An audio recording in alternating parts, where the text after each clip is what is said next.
Hi everyone, my name is Madeline Liu. I am the founder and illustrator behind Notebeans Stationery, an art and stationery brand aiming to bridge creative culture and humanitarian causes. As you know, everyone's creative journey is totally different. Some are over the course of many years, some over the course of many months, but if there's one thing for sure, it's that every artist's and creative's journey is a non-linear one. There are so many struggles that happen throughout the way, and it looks less like this and more like this. So I wanted to create a podcast called Notebeans Cloud, which is kind of like a digital space for artists and creatives alike to be able to share their journey, whether it's an entrepreneurial one or a hobby-oriented one, and kind of to share to other new or seasoned artists on what that journey looked like to a point of creative content and fulfillment. So hope you guys enjoy this episode. I will admit that the footage for my own part is a little bit overexposed. I actually lost some of the footage, so around halfway in the episode it's going to improve drastically to a camera footage, but for the first half it's going to be pretty bad, so please excuse that. But I hope you guys enjoy this episode, and for any artists out there, if you're interested in collaborating as well, please feel free to hit me up in the comments or email me in the email below. Alright, hope you guys enjoy. Okay, so the first question I have is essentially very simple, but what is your story? How did it all begin, and how exactly did you get started with making art? So this can mean anything like the mediums, the overall journey, monetization, how you brought your passion to life with social media, etc. So the floor is all yours. I am very fortunate that I come from a family that is very supportive of the arts. So I was that kid doodling and drawing since I was 4 years old. And I was also very lucky that my parents were supportive of me when I wanted to declare art as my major in school. I went to just a regular liberal arts university, so I didn't go to art school. I thought about it. I got into a few, but I think at the age of 18, I thought 18 is a really young age to limit myself to only one thing for the rest of my life. And I also had goals of wanting to study abroad, and the art schools that I got into didn't have study abroad programs. So I was able to major in art at the university that I did decide to go to. And then when I graduated, it was the middle of the recession. And really my best option at the time was, I had a part-time job in retail when I was in school. And once I graduated, they're like, hey, did you know that all you need is a degree to train to be a manager? And I went, does it have health insurance? Okay, yes. So I actually went through a 5-year period where I did not create a single thing. And wow. I was the most miserable I had ever felt in my entire life. Retail just sucked the life out of me. I had no time. I had no energy. I was just sad every day. And then I got the receptionist role at the software company where I work now, and at least was able to get a steady Monday through Friday schedule, right, which allowed me then to sort of protect my time on the weekends for putting my toe back into the art sphere. And right. I really just started with doodles. I told myself, you have to doodle every day. It doesn't have to be masterpiece. It doesn't have to be really cerebral or thought out or meaningful. Right. I think the ones that I had the most fun doing were just silly portraits of animals doing things, which ultimately evolved into a body of work.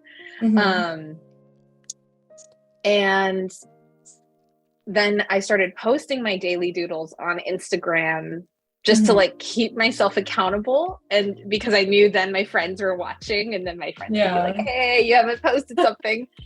And it kind of took off in 2000, I want to say 16, friends started asking me, hey, do you do like pet portraits? I want to sketch of my dog, or can you help me like draw this tattoo idea that I have?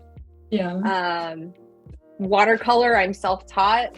It was something that I enjoyed like in high school, so I was like, oh, I found my old, the like old Crayola 12 color. I found my old watercolor kit and was just like playing with that. Part of that was also necessity because watercolor dries so quickly that at least in a weekend I could feel like I finished something versus like an oil painting or acrylic. It takes so long to dry. So yeah, and from there it just kind of took off. I had to create a separate social media account because I was like, at this point I'm having a bunch of like strangers following me because I keep using hashtags for my art. So we're gonna separate that. And yeah, from there it was just like I was doing art walks, I was doing Comic-Cons. It was just a lot of fun. Yeah.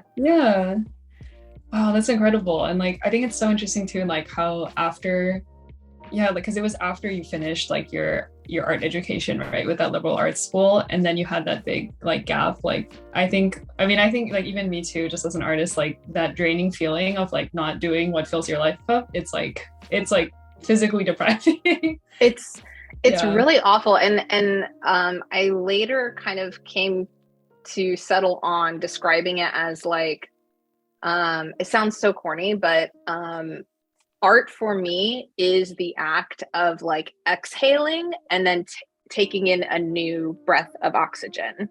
Wow, and if I don't create art, it's like holding my breath and feeling that air go stale in my lungs. And the longer that I go without making something, it's like I'm suffocating. Yeah, no, I definitely can resonate with that. That's a really, really like beautiful way to put it. Wow. And just curious too, did you also design your own tattoo? I did. Oh my gosh. Both of them actually. I have a little one here. It's just so this was my first one. The lotus for because lotus can't bloom without growing through like the murk and the muck. So it was like my little reminder that we have to go through the murk in order to bloom and become a healthy flower. And then this one is actually from the tarot deck that I had done. Oh my goodness. It was like my so it's kind of hard to tell because I have it on like a rotation on my arm, but it's two peonies, and it's based off of it's based off of the backing design of the card. The tarot deck took me like 3 years to paint. Wow. And it's a beautiful set though. I booked the tattoo appointment before I had launched it before I'd launched the deck on Kickstarter. Telling myself, okay, well, if the Kickstarter does well, the tattoo will be a celebration. Oh my gosh. And if the Kickstarter fails, then it will at least be a tribute to like the 3 years of work that I did, where I just like poured my heart into 72 paintings. And thankfully the Kickstarter worked out. Yay, I'm so happy to hear. That's really incredible. Oh my goodness. Oh my gosh, I'm gonna have to. Do you still have them like on sale for that? I have sold out of them. Okay. I'm working on the second edition. Ooh. And the second edition is mostly the same. I just wanted to update a few paintings because the first paintings that I did, they were in like 2017. I've grown a lot as a person. I've grown a lot as an artist, and I still love the original paintings, but there were a few that I was like, I think I know how to say this message better with the new techniques that I have, or the new style that I have. So the ones that I have refreshed, you can see how they were related to the original paintings that I did in 2017. But I think they tell the story that I wanted to tell, but just didn't have the technique back then. Yeah, oh, I really love the way you put that too, because I think like that's really like what progresses like as we grow as artists too, Mm-hmm. right? Like half the battle is the technique, right? Which is what's seen on the Yeah. surface, but the other half is like, like a deeper like just being able to intentionally like tell the story the way you want to do it and how you can use art to like facilitate that, right? Oh Yeah. my God. That's And really being amazing. able to like look back on your work with, I don't want to say a critical eye, Yeah. but like Mhm. being able to look back on your work and appreciate, like, okay, these are the things that at the time I knew how to do, or Right. with the techniques Hmm. that I knew. What is something that I see with new eyes? What is Right. something that I see is missing that I was trying to say? And how Right. can Yeah. I, with this new sort of like artistic Yeah. vocabulary, if you will, Yeah. Hmm. what is it that I wanted it to say that I could add to that message now? Yeah, Um, for sure. Yeah. And I I think think that's like, something that mhm. a lot of artists can practice doing, is looking back on their old work and no, no, Yeah. like don't cringe, like, Yeah. be kind to your past self, Definitely, especially. yes. Yeah. But yeah, Yeah. there's a lot to learn from our own past work. For sure, yeah. Yeah, I love like redraws from like a year ago. Like I recently did one for like one of my pieces and it's I was really amazed at like the time it took me, like the way I was able to tell the story I wanted to tell and convey that message as well. And honestly, I feel like even if we look back at our old art and we think like, wow, like my art's changed a lot for the better, I mean, that's also a good thing too. And I think Yeah. like like I really think that it's a good way to also keep ourselves in check, right? Especially with social media being such a like you put a post out and it kind of just disappears into the algorithm like within a few weeks. And so Just it's into easy for the us. abyss. Yep, exactly. Into the Instagram abyss. um, but yeah, and I guess like the next question I wanted to ask you, because like like I met you through like the Jasmine market and everything, and when you first like told me about your style and everything, like I am in love with like watercolor, like Japanese culture and its influences, and like just the storytelling you have in your pieces I really find super admirable, and I love like nature driven like power characters. So I was actually going to ask like if you could actually describe like your art style, and like I assume like in this part of the video I'll probably like put in some screenshots as well, but if you could describe like your art style and some of its influences, like I know you take a lot of inspiration from like strong, female or feminine characters, from like folklore and from like nature, but I'd love to hear more about it. Yeah. So I'm sure I'm not the only artist to say this, that I have no idea how to describe my own style. Um, like if someone were to tell me, "Oh, I totally recognize your style," I'm like, "And what is that?" Because I don't know. Can you tell me? What do you see? Yeah. Uh-huh. I do need to give myself a little bit more credit. I would say, Mhm. at least as far as influences go, influences that I know show up in my work a lot, are Studio Ghibli. Yeah. There's a lot of nature and soft colors and soft expressions that happen within that kind of like storytelling universe, that I grew up with. I think one of my first movies that was Totoro. So Yeah.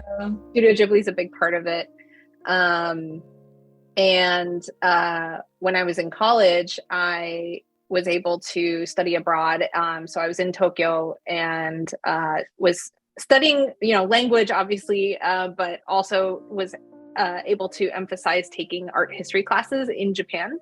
Hmm. So there is Japanese like ukiyo-e influence there. Right. There's a lot of emphasis on like ink and soft colors, soft movement Hmm. in that art style as well. And also Art Nouveau as a movement. Alphonse Mucha is a really big influence of mine. I'm dying to go to the museum in Prague one day. Yes. Hmm. Uh, but Mucha was also really influenced by portraying feminine power, especially at a time when the female figure was often just sort of like an accessory or a decoration. He was really set on like creating goddesses and the embodiments of the seasons, and figures that represent the phases of the moon. Right. So Yeah. very much moved by that Yeah. that mindset as well. Yeah, that's super beautiful. And like I can definitely see like a lot of those elements in those influences you mentioned, like kind of all remixed in like the works that you create. And I think that's something like this is a big like misconception I think that a lot of like younger artists have too, that using like the works of like their artist role models or something, like to believe it's like copying their work, Mm. and feeling like a high pressure to like create original artwork. But what I've learned, and I'm sure what you've learned as well, is that our influences, our role models, other people in the art community, they kind of they serve as those specks of inspiration that allow us to create something new, something more original, and something like a remix of everything to contribute back into like that art conversation, I guess. Absolutely. Yeah, and so I was actually going to ask you as well, like for me at least, I know like conduct like just admiring these influences is one thing, but I think to do like intentional like not necessarily very like intensive art studies per se, but to be able to dissect like the different like art fundamental like factors, like how does this artist handle composition, right? How do they tell the story through like a line of action, or like how do they distinguish like their subject like from the environment, and be able to emphasize like what's actually happening and make the piece readable. um and so I was just curious, like for you, what does that kind of look like if you had an inspiration, if you had an art influence in your life, like how would you kind of I guess like explore that further and to integrate that into your own style? Um, a really great example is going back to Muka, and I think a lot of artists do shy away from either looking to other artists or admitting that they look to other artists for inspiration. And there's nothing shameful in that. It's Right. Yeah. creativity doesn't happen in a vacuum. Right. And for me, a lot of looking to other artists is not so much about copying the content or the exact piece exactly, but really looking at the work with almost like a scientific eye, or just learning how to observe something without your bias. So, looking at a piece and remove the bias of, I love this artist so much, I admire them, but like look at them and go, okay, interesting. I'm noticing that they play with line weight a lot, and the line weight seems to invoke in me this feeling of movement or emphasis. One thing that I learned from Muka that I do incorporate a lot of is Muka uses a heavier line weight to emphasize the subject of his pieces. So when there's a figure front and center, there's usually just like a bolder line just on the outside of the figure. And I think that's what people, when they see my work and do recognize the Art Nouveau, that's what they pick up on, but they don't know that that's what it is specifically. So for me, that's just a technique that I saw him really do well with and wanted to try on my own, and then sort of also added in with Japanese painting, there's a lot of variation in line weight, so I also incorporated that. There are artists that do really masterful interpretations of backgrounds where it's really just like a suggestion of a background. It's not actually really fully fleshed out. I'm not confident in background, so I really leaned heavily into practicing that. Like, okay, I don't have to make it look like a cafe. I just have to make it look like a suggestion of a cafe. Exactly. Which also takes a lot of pressure off of me, because I'm like, I can't do perspective. Like, no, I can't do any of that. So, it's really more about like looking at the art with a more scientific eye, and understanding, okay, what elements of this am I actually being drawn to, and how can I work that into my art? Right. Yeah. I think that was really well put. And like, I definitely like, I resonate with a lot of that too. And I definitely can really see like, you know, all those elements like in your pieces too. And I think it's so fun and cool how like you can just pick up these little like small little like level ups almost like when you do these art studies to really transform like what your art style ends up becoming. And like, I mean, yeah, it's like when we love the artists we love, like, you know, it's good, but use the information, right? Why do we love it, right? What makes us feel a certain way about it, right? And like being able to inspect that, as you said, with like an objective scientific eye, I think is really amazing. That's really great advice. And then the next question I have for you is actually like more related to social media and like Instagram. So like I've definitely faced it. There was a lot of like, you know, I think there requires a high level of mental fortitude combining something creative and very algorithmic, I think, as something like social media platform spaces are now. And so the question I have for you is, how do you feel social media has impacted your creativity? Oof. Sorry, can I have you? Social media is a double-edged sword for me. I'm grateful for it because it's how I got started. And really, I mean, when I started doing it, like, reels didn't exist. You couldn't add music to anything. I think videos were limited to 15 seconds at the time if you were posting it to your feed. Right. So when I started, social media was very straightforward. And it was honestly just a really great way to you know, it was kind of like the show and tell, like, look, I drew this. And people would go like, cool. I'm like, I feel good. And, you know, trying really hard not to get sucked into the likes and the comments, because that was back then the only thing you had to worry about.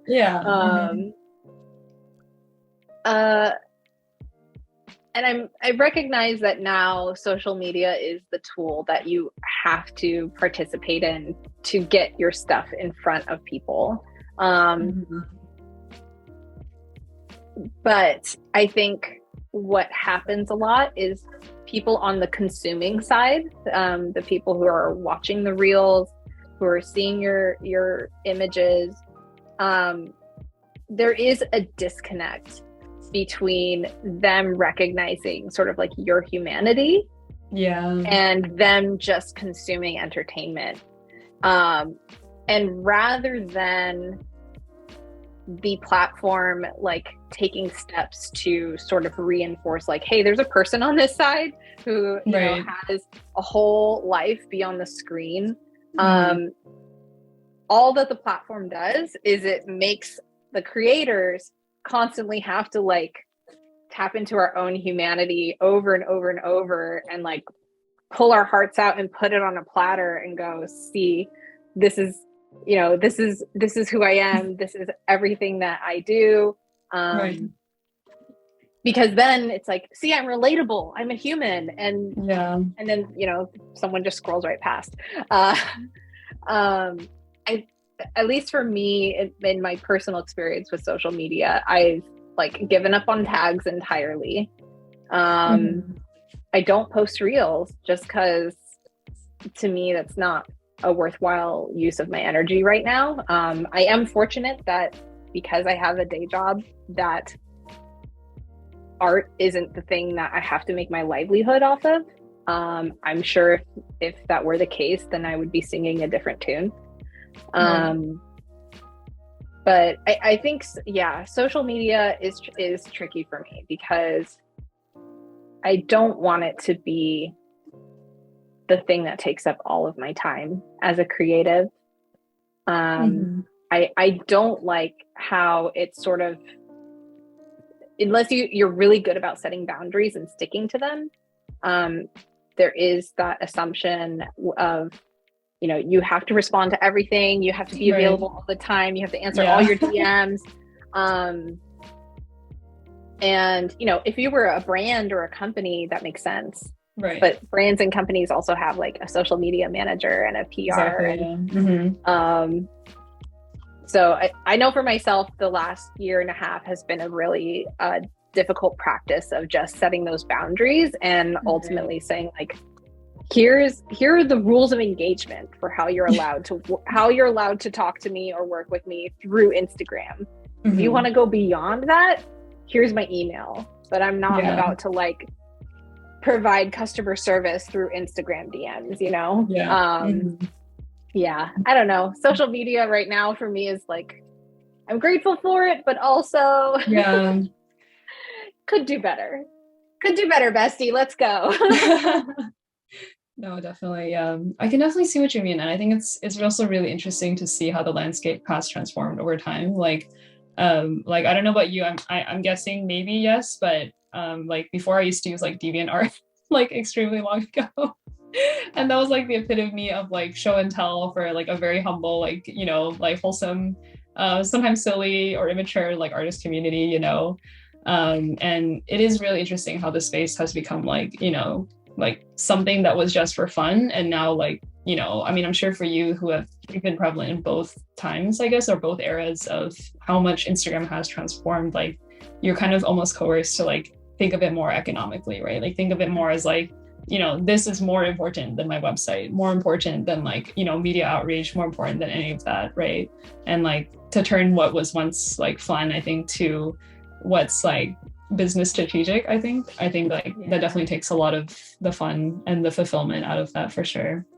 It makes it harder for me to at least the way that it's designed right now, it makes it harder for me to actually engage and support my fellow artists. Right. So you know, why wouldn't it also be just as hard for somebody to see my content and support me, even if they sincerely wanted to? Like every other thing I scroll through is an ad or you know, a reel that's being pushed that from someone that I don't even follow. Right. And I'm like trying to scroll through or like trying to get through stories to just be like, I just want to see my friend's art and like put a heart on it and react with a bunch of emojis to show them that I love their work. So the like bare bones interface of Instagram right now, because I know there's like a feature where you can like tag it to be only the people you follow. But they certainly prioritize getting your eyes on like paid content. Right. Yeah, I definitely agree, and I think so too. I think it was funny because like I think I posted like a reel for like the second Jasmine Market, right? And I remember like I felt like the economic feeling of like, oh, like I knew that it wasn't performing well, like I'm gonna like, I felt like I wanted to repost it, and like my boyfriend's kind of like my unofficial, like, you know, person who looks at all my posts before I post them. And I'm like, what do you think of this? But, you know, I mean, he always encourages me just to do like whatever I feel like, you know, my intuition is telling me. But it was kind of already like a few hours in, and like, it was actually like you who commented. It was like, you know, Belina from Boba Made, like a lot of other of like my close friends, and like, you know, like Jasmine Market account as well. And for a second I thought to myself, I was like, you know, do I want to repost this so it can perform well, so it can reach more people, right? But then part of me was like, to be honest, like the people I wanted to reach, right, which is the people who had commented and gave me like not really engagement but meaningful like conversation that like was more important to me. Like it made me realize like, no, like this already has what I the purpose I wanted to serve, you know. And I think that balance, as you said, of that double-edged sword, right, of like it can help you reach more people, you know, or is it like an intimate way for you to get, you know, engaged in your community? I think that's a really difficult balance for sure.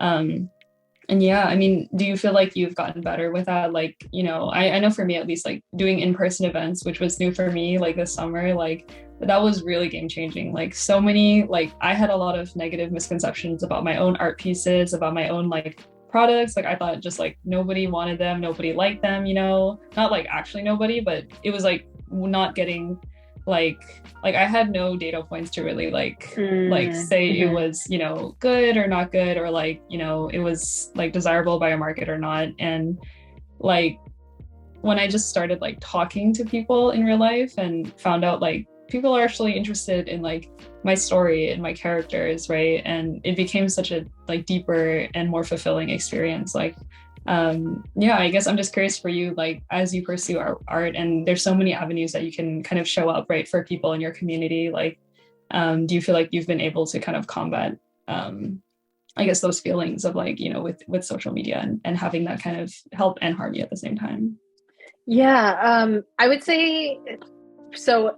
Instagram from like 2016 to 2019 was such a great way for me to be connected to my community. Right. Like that's how I found out about events.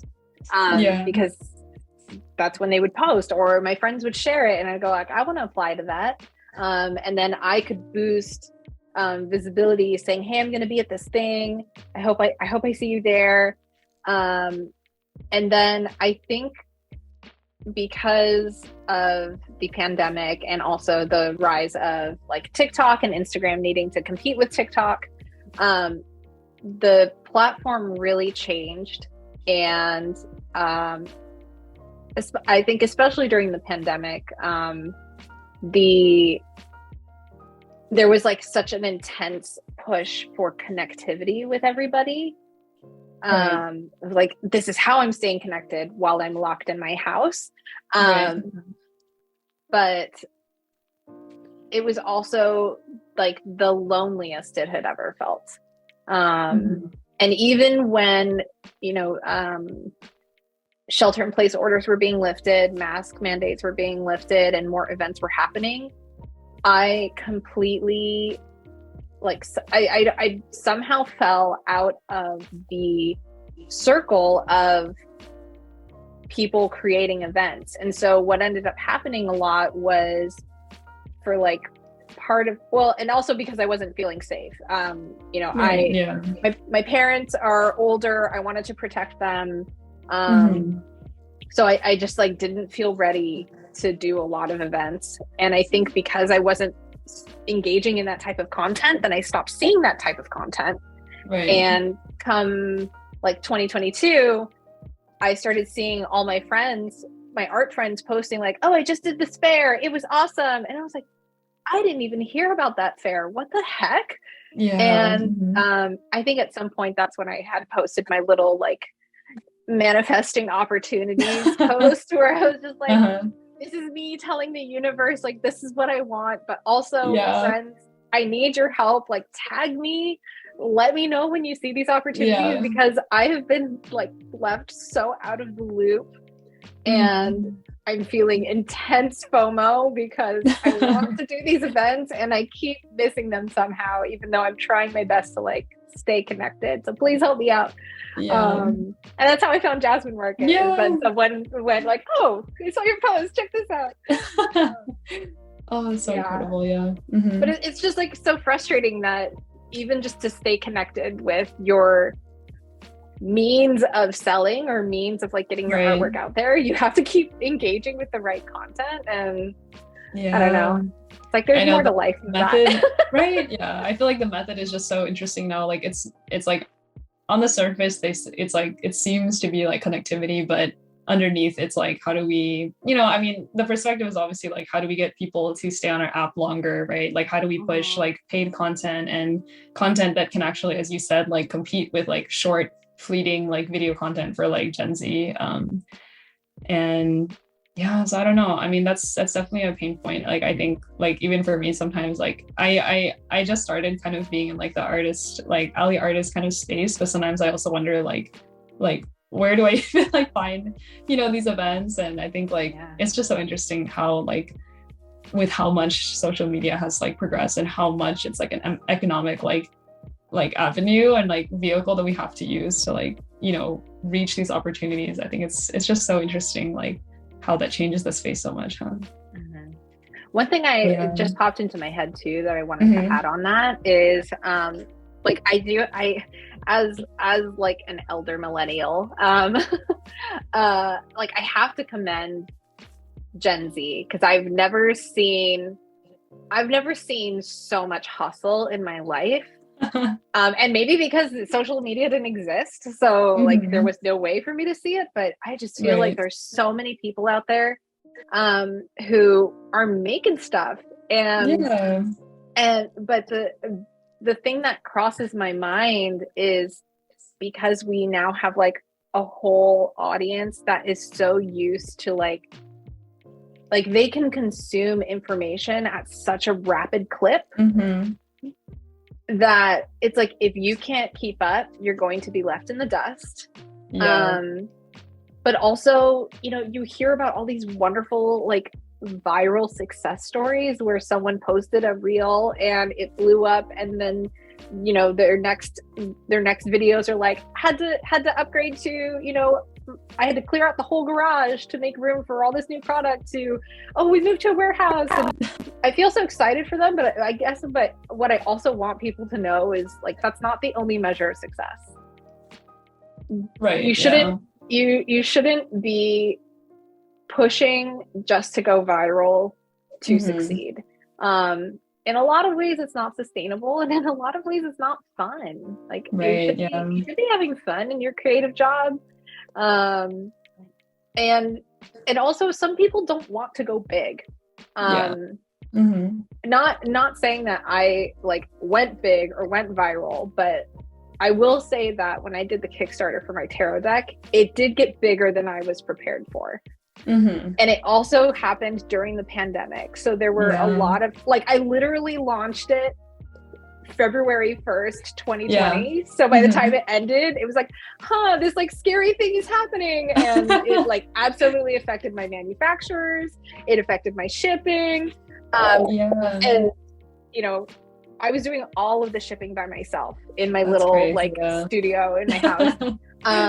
There were just like boxes all around me. That's incredible.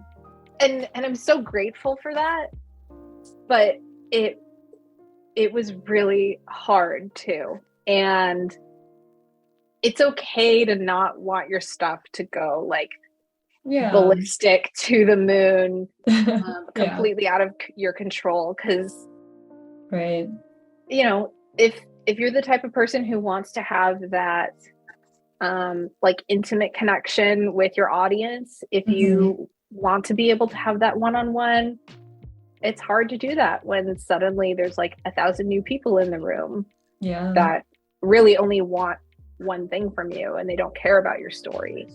So that's kind of like the other thing that crosses my mind when I think about social media is there's this like measure of success that is now based on how many views you got on your last reel or your last TikTok, and how quickly that blows up your product.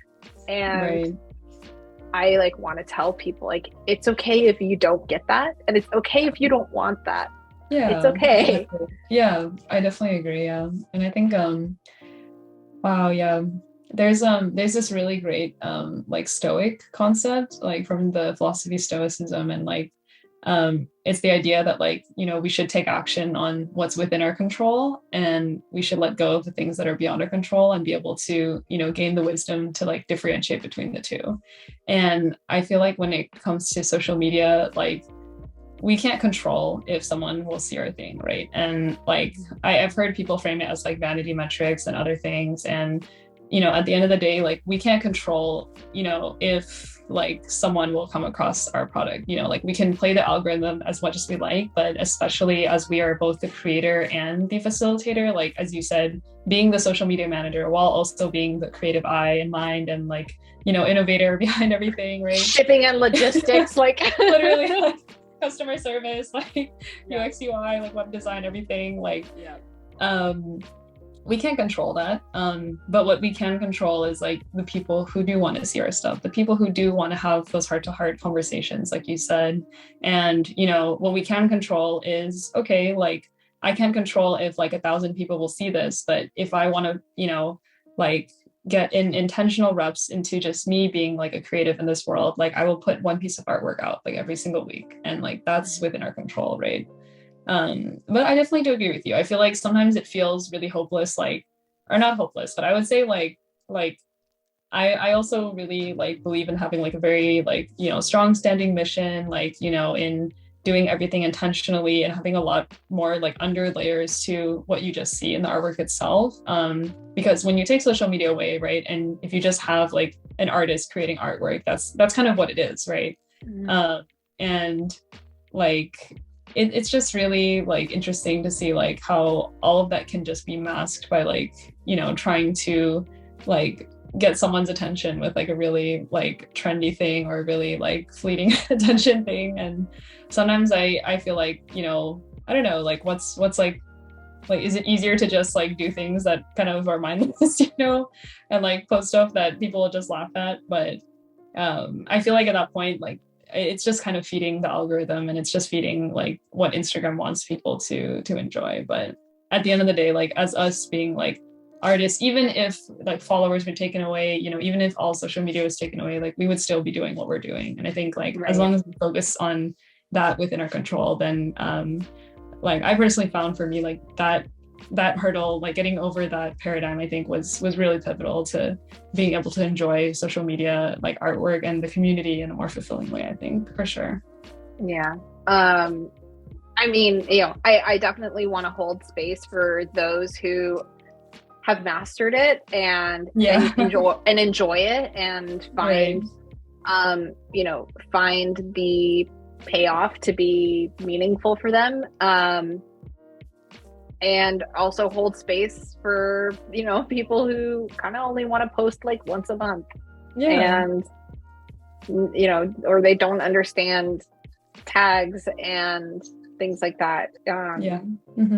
At the end of the day, as long as you're making something that you were proud of or that you learned from, I think that's what matters. And trying not to like give in to the siren song of you know, going viral on social media. Definitely. Well said. But I guess the next question I have for you is, are you pursuing art full-time or part-time? And for either of the options, how come? I am, I guess, technically pursuing it part-time. I'm, you know, very fortunate with my day job that since I've been with this company for so long, I was able to sort of negotiate a more flexible work schedule. So hence, you know, me being able to speak with you on a Tuesday morning, or, you know, if I needed to take a Thursday, Friday off to prepare for a weekend event, I could do that. And, but it's definitely not my full-time thing. You know, I am getting health insurance from a corporation, if you will. And really the practicality of it was a big driver for me. I'm very risk adverse. And even I think it was in 2016. Yeah, 2016, 2017. I was like at a crossroads in my life. My art was, you know, growing as a sphere for me. I was about to turn 30, and I remember thinking, if I don't give art and creativity more power in my life now, I'm going to regret it. But I'm really scared to leave my job. And I sincerely love my day job. I'm so lucky that I can say that, because I know not a lot of people are in that position. And I remember like crying in front of my manager because I was like, I don't want to quit. I'm not quitting, but I also really need to like give more time to this. And that's when we were able to kind of negotiate something where I could dedicate more time to art, while also like having the security of the day job to, you know, help me. I also live in the Bay Area, one of the most expensive places in the world. Like I grew up here, so for me it's like I don't want to leave, and I know I could leave, but at this point, like, where would I go? Everything is so expensive now. Oh, I'm really happy to hear that like your corporate job was also like really accommodating to that too. That's really amazing. Is it something that like in the future would you ever consider doing full-time, do you think? Or do you think it's something you're happy with how it's like sustainable? I think what it would take for me to be full-time is if I knew that there was security for me and like my future. So for example, like if my partner and I get married and then I could be on his health insurance plan, that would definitely give me a little bit more comfort than me just like, you know, piecing out. Yeah, and being able to afford to live in the area is definitely difficult. I'm sure if that pressure was put on me, it would change my output and maybe I could make it work. A lot of people do in the Bay Area. There's a lot of people who are doing art full time. Yeah. But I think I'm just so risk adverse that making that decision is really hard for me. Yeah, that makes sense though. But I mean, at the end of the day, like I'm very happy for you that you still decided to, take action on that itch, right? That itch to, give more power, as you said, to that creative fire in you. And I hope that's something that will continue to be fulfilling for the rest of your life too. Yeah, me too. But yeah. All right. And so kind of the last longer question, and then I'll have some rapid fire questions in a bit. But last question I have, I guess, is I'm sure this pain point well. I think a lot of artists go through this, but a lot of people struggle with the idea of having a fixed and a single art style and needing to find it and needing to have it right as soon as they can. And sometimes it's the thing that actually holds them back because they're thinking line art or no line art, do I do cell shading or really complex and realistic shading or something? And so the question here is, I guess, what is your advice to younger artists on this? And it's kind of similar to our conversation we had a little bit earlier, but just any words of advice for them? Yeah, for for artists who are just starting out, who are trying to find their style, purposefully draw things in other styles. That's the only way you're going to learn. That's the only way you're going to figure out what's not your style. Things that you don't like is purposefully going out of your comfort zone. Circling back to that conversation we had earlier, looking at something with an intentional eye of, okay, how is it that this particular artist draws hands or faces? And, I love so back to social media. I love the challenges where it's you draw your original character, but in the style of 6 other artists. I've seen those. I love those so much. Yes. Seeing those. Just because it really does force you to kind of go oh wow, these are the things that make my art my style, and these are the elements that make it this other person's style. And I almost I should really try and do one myself. But I'd love to see that. A lot of times my work gets compared to two artists in particular who I really admire. I love them a lot. Jacqueline de Leon. Okay. And oh my god, why is my mind blanking? It'll come back to me. But okay. I know that the reason why my art gets compared to them is just because it's watercolor. And it actually has nothing to do with and maybe a little bit content too. Both of these artists do a lot of ladies with flowers. I also do a lot of ladies with flowers. But it used to frustrate me a lot because people say oh my god, do you know so-and-so? Your artwork reminds me of hers.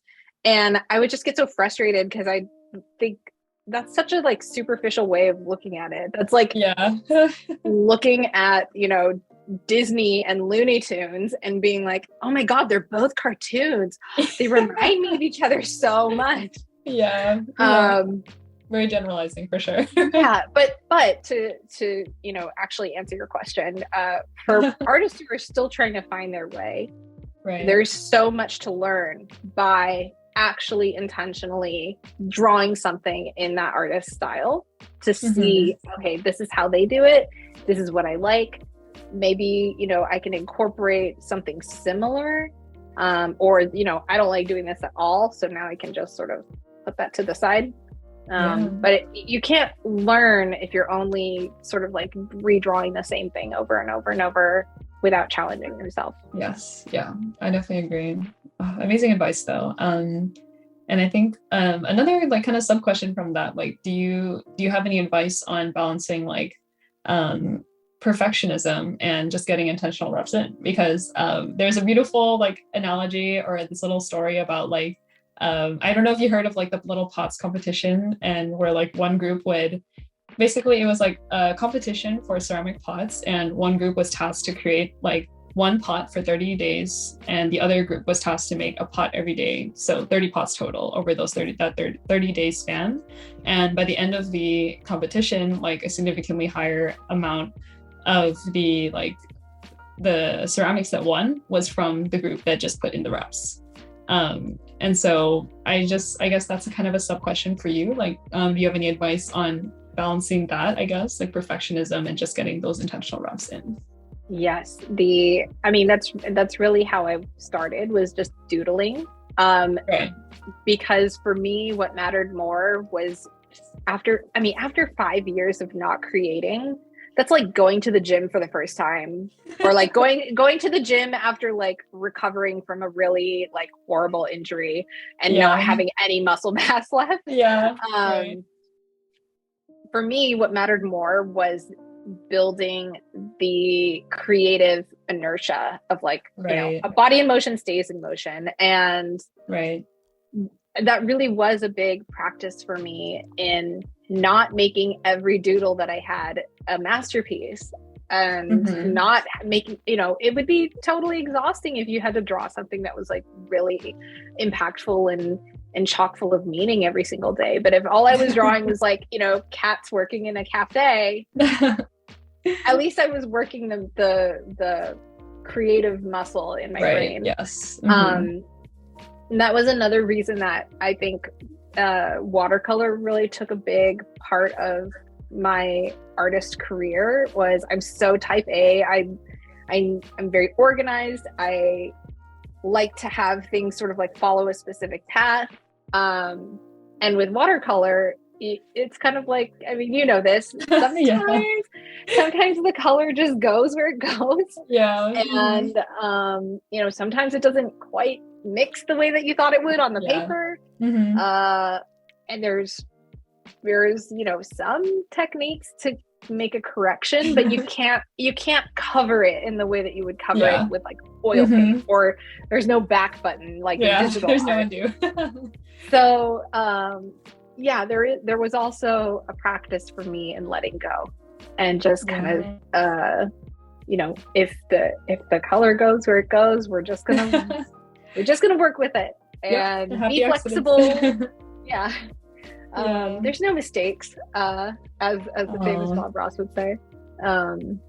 It's hard. It's really hard, especially when something like social media is basically like the curated highlight reel of everyone's best work all the time. And what you don't see, unless they want to show you, is like all the thumbnail sketches, the studies, the stick figure hands that they struggle with. Although we are seeing a little bit more of the that charming, like, this is what my art looked like when I was 11, keep going, like, don't give up. For sure. That's cute. That's really, I love the analogy to like the gym, and how, like, how you said, when that creative muscle just starts moving, it just keeps going, right? And I guess like a sub question from that as well, I'm sorry, but something with the creative muscle, like I also often like believe, and I see in other artists too, that it really, like, you can't really go wrong if you do put in those intentional reps. I mean, key also being intentional, like, being able to just show up, but also like, doing those art studies, noticing what you like, noticing what you don't like, right? Playing around with new mediums, new colors, new, like weights of line work and things like that. But something that I know a lot of people also tell me is I'm not a creative person. And like, part of me is always like, I think everyone has a creative muscle.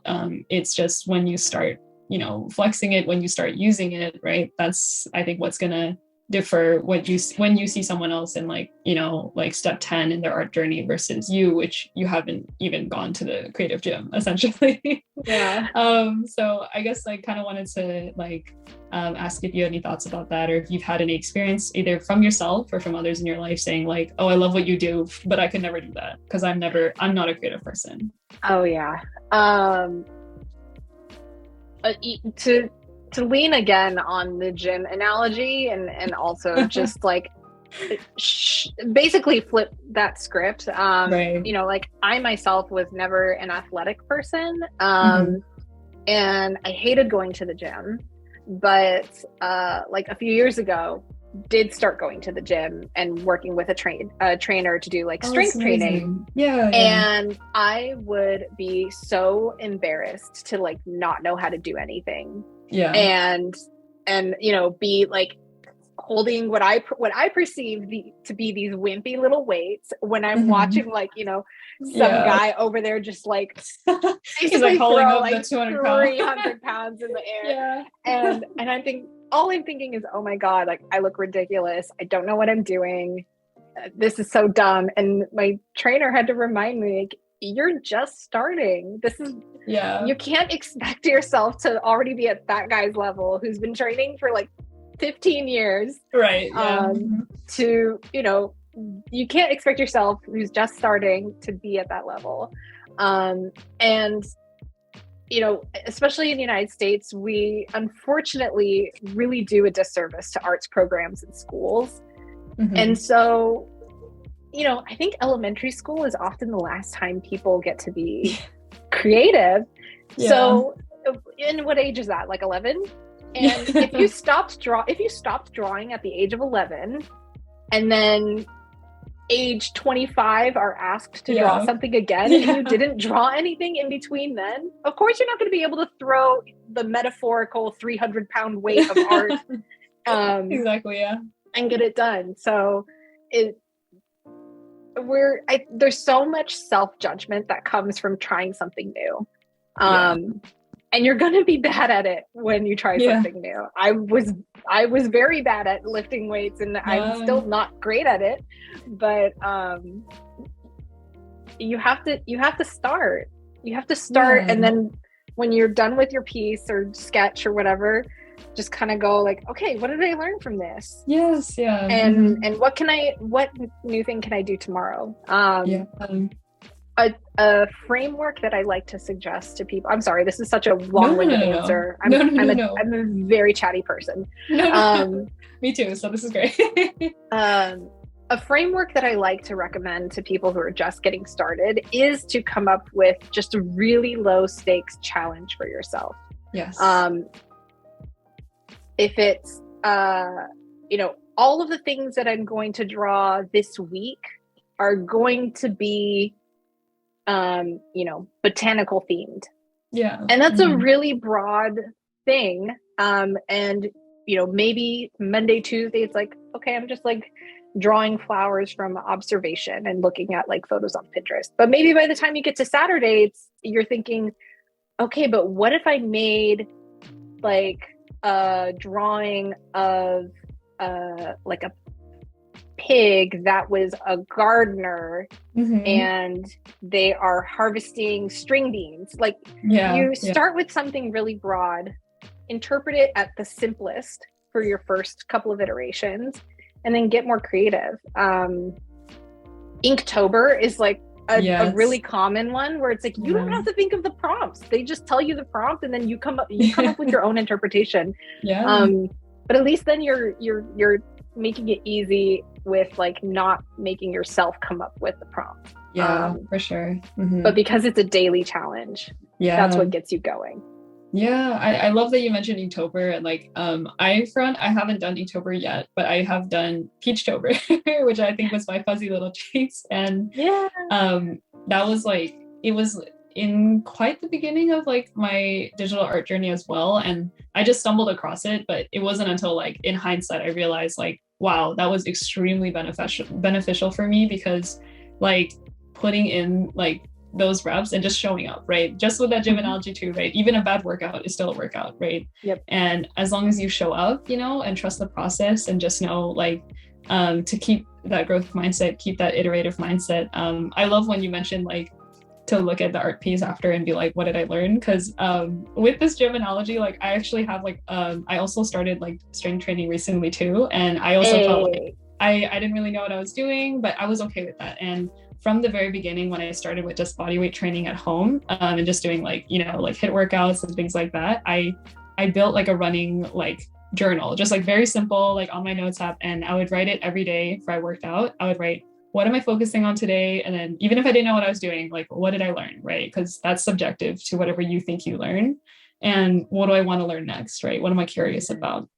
And it really helps like guide that growth for you and let you know with this overarching mindset that like, it's okay, now I know, right? Now I know, and I learned something great, and I'm excited to do this again tomorrow, or do this again whenever the next like scheduled date is. And I don't know, I think like that's, even with art, I believe it's the same with this creative muscle, overarching like creative swole analogy. Yes. Creative swole, let's go. I know. Hashtag creative swole, this needs to be the next challenge. But yeah, I think that's really, it's so fulfilling, and like I'm really also like just happy to hear that like it's just a universal like, you know, framework, you know, to follow that inertia law, I guess, to just keep things going and put some intention and put some meaning in that as well, and just show up honestly, and it'll kind of just work out.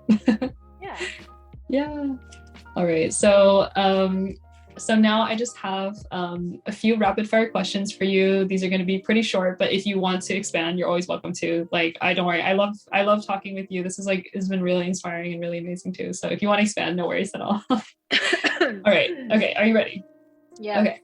So, can you list 3 resources that have helped you greatly in your art journey? Oh gosh. There is a Pinterest board that is like basically all things character design, and within, or I guess it's an account, and they have just boards that are like clothing, young men, so good, old men, young women, older women, animals, cars, swords, fighting poses, and that's so helpful, useful. Obviously there's one for like hands, which I really need to study. So definitely that. It's like a character design thing, and they have a Facebook page too. Oh, that's so cool. Let's see. I have a book on my shelf that I had like turned to quite a bit. Where is it? Oh, I have stuff in front of it. I can't read it. Well, and now I'm forgetting the name of the website, but there's a website. Okay. I want to say it's called Pose Me. That's probably wrong. Okay. But basically you can like find a 3D model of the human figure, and pose them however you want. Okay.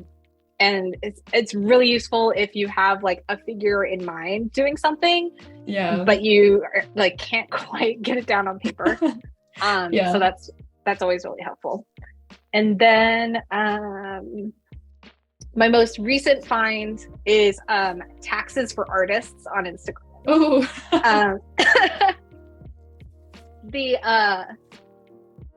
Being a creative and having to understand taxes is super complicated and frustrating, and it's not something they teach you in art school or in any art program. So taxes for artists on Instagram. Okay. Super useful. Yeah. Yes. Yeah, those are really great resources. That sounds really interesting. I'll have to check out the taxes for artists as well. And I'll send you links to the other ones that I mentioned. Yes. Okay. I'll send you a follow-up as well for all these links as well, and then I can provide it in like the show notes and everything. Okay. Next question in rapid fire is, was there a person or multiple people that have made a pivotal change in your journey with this art business or just with art in general? The one that I will always think about is my kindergarten teacher, Mr. Tanaka. My parents like to think that he is sort of like the credit for what started this whole artistic journey, because when you walked into the foyer of the classroom, every month he changed the decoration of the foyer to be another chapter in art history. Oh, wow. So yeah. September, when we walked in, it looked like a cave with cave painting. Yeah. And then October, it was like the Hanging Gardens of Babylon. And then there were like pyramids and sphinxes, and then there were Greek statues. And he taught us how to draw lines to indicate. I mean, we're 5 years old, and this man taught us like when you draw a propeller on a plane, you can draw these sort of curved lines, and it implies the movement of the propeller. Yeah. Or, that's incredible. On a piece of paper, you don't have to draw the whole cat. You can draw like half of the cat peeking out, and it shows that the cat is like being shy or mischievous. And like I'd bring these drawings home and my parents were like, how is our 5-year-old bringing home these concepts? And he actually came to my senior showcase when I graduated college. God. And I absolutely cried. Sentimental. I know. I was just like, oh my God. That's like full circle. Oh my God, that's so heart fulfilling. Oh my goodness. Yeah. So Mr. Tanaka, thank you so much. You're the reason that I'm an artist. Oh, that actually makes me so emotional. That is so sweet. Oh my goodness. Okay. Okay. The next question is, if there is a word of advice that you can give to younger Addi, what would you tell her? Oh boy. Don't forget to protect your own energy. I think I am a people pleaser at heart. I also have a background in customer service, and so there I think was a lot of energy spent in trying to make people happy with, you know, responding to comments, responding to DMs. If somebody requested something from me, I would do it. If someone was like frustrated because their package got lost in the mail, I would leap to, you know, make things better for them. And I think I probably could have like pumped the brakes on that. So younger Addi, it's okay. Yeah. You don't have to answer the DMs the moment they hit your inbox. You can breathe. You can take some time. Maybe set up like an actual schedule of like, you don't answer DMs after 6 p.m. like something like that. Yeah. Oh, that's so amazing. Yeah. And I think setting those boundaries is definitely important. It's not selfish either. It's just giving yourself some time to and space to just breathe. Absolutely. Okay. Last question is, where can we find you on social media or websites or shows or anything like that? Yeah. So my website is amiyako.com. And my Instagram handle is the same at amiyako.com, or not .com, but amiyako.m. And I'm not sure when this is gonna go on your channel, but I guess the next show, if you are in the San Jose area, I'll be at the Mosaic Festival in Eastside San Jose at the end of August, and then the San Jose Made We Go As Far As We Grow show, which is September 10th and 11th. Okay, got it. All right. Well, thank you so much, Addi, once again for being a part of this first episode. I had a really, really enjoyable conversation, and it was so amazing to just hear like how your style came to be, how your journey came to be, like all the supports you've had like along your journey, and you know, all the pain points, but also victories, and you know, just the sustainable long-term game that you're playing for this, and you know, to just get creatively swole. Yes, let's get creatively swole together. Exactly. But yeah, is there anything else you'd like to share to anyone listening, or anything else you'd like to say? Just to keep going. That's all. Yeah. Don't give up. Just keep going. It doesn't have to be big. Just keep going. For sure. All right. Well, thank you so much for your time. Thank you. I'm going to end the recording. And yeah, so yeah, thank you so much, Addi. Hey guys, I'm filming at night, so don't mind the change a little bit in lighting, but thank you so much for watching to the end of this episode. I know it was a hefty episode, so I'm really thankful you made it till the end. I hope you guys enjoyed this conversation as much as I did. Addi is a good friend of mine I just met this year. We actually met as fellow creatives at one of the events I was a vendor at. We were neighbors as booths, so that was really awesome, and it was really inspiring to hear her journey and how she grew really as a person and as a creative alike. And so I hope you guys are able to see that the journey is, you know, a lot more of a windy one than a linear one. And yeah, I hope you guys will join me on this journey of highlighting other creatives, entrepreneurs, artists, dancers, anyone who's in the creative realm and is navigating the space of, you know, finding their style, becoming an entrepreneur, etc. And yeah, let me know in the comments what your favorite part of this episode was. And if you are a fellow creative, entrepreneur, or anything of that realm and you're interested in being a part of this project with me, feel free to leave a comment as well or reach out to the email in the description box. And so yeah, I hope to see you guys in the next video and hopefully continue this series onwards. But for now, hope you guys have a great day. All right, see you.